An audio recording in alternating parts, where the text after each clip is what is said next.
Okay, so this time class, let us proceed by the classification of relation. Okay, we have 4 classification of relation. The first one is what we call one-to-one relation. When we say one-to-one relation, Roberta, can you read the definition of one-to-one relation?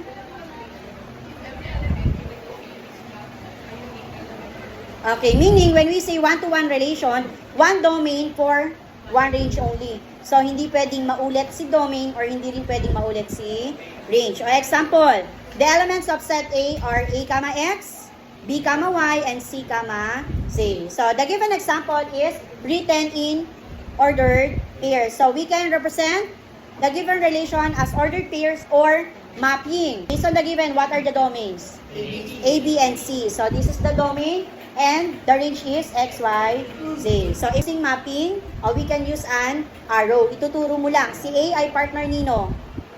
Si X. Si B partner ni. At si C partner ni. Okay, that is one-to-one relation. Or another example. Okay, a relation between Piang and JM. A one-to-one relation. Do you understand? Okay, the second one is many to one. Okay. So, many to one, if 2 or more elements in the domain are mapped to only one element in the range. Meaning, marami yung domain, ilan yung range? Isa lang. Kaya, many to one. Example, A, X, B, X, C, Y. O, based on the given, we can represent the given as mapping. What is the domain based on the given? A, B, and C. And what is the range? X and Y. Okay, tatandaan class. Kapag ang range or domain ay naulit, katulad ni X, naulit po ba? Susulat na lang natin as 1 yon. And then, pwede na tayong gumamit ng arrow. Anong partner ni A? X. Partner ni B? Partner ni C? Okay, ilan yung domain natin dito? Dalawa. Ilan yung range? Meaning, many to one. This is an example of many to one relation.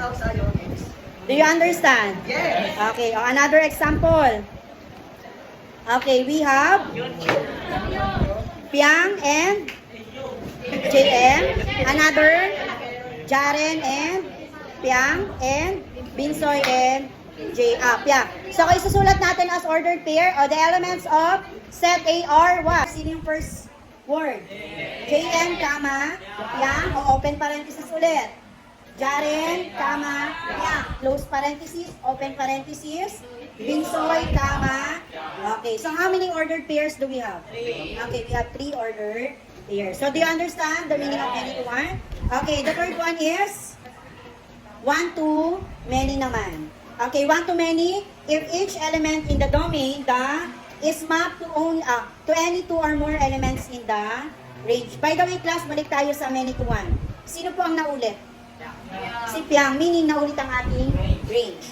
So, dito naman, sa one to many, ang mauulit naman ay si domain. Example, A, X, A, Z, B, Y. Okay, we can represent this as using a mapping. So, the domains are A and B, and the range is X, Y, and Z. Meaning, si A tinuro kay X. Si A tinuro kay Z. Ilan si A? Isa lang. Tapos tinuro siya sa ilan? Okay, ibig sabihin, one to many. Okay, another example. We have one to many. Just, JM. Just, Jaren. Just, Binsoy. Okay, so how many ordered pairs do we have? 3 also. So we have just, JM, 1. Just, Jaren, 2. Just, Binsoy, 3.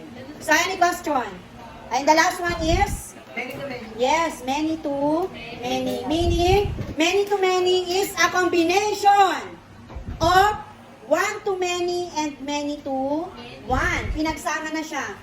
Pinagsamang one to many at many to one. Example, the elements of set A are A, Y, B, Y, C, X, C, Y. Based on the given ordered pairs, what are the domain? A, B, and what are the range?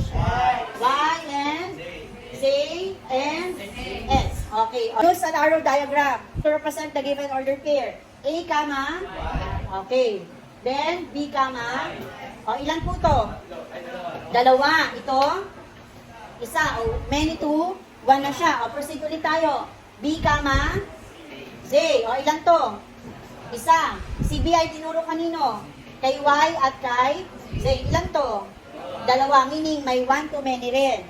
May many to one din. Kaya siya ay many to many na. Kasi, pinagsama many to one at one to many. Okay, o another example. Okay, first.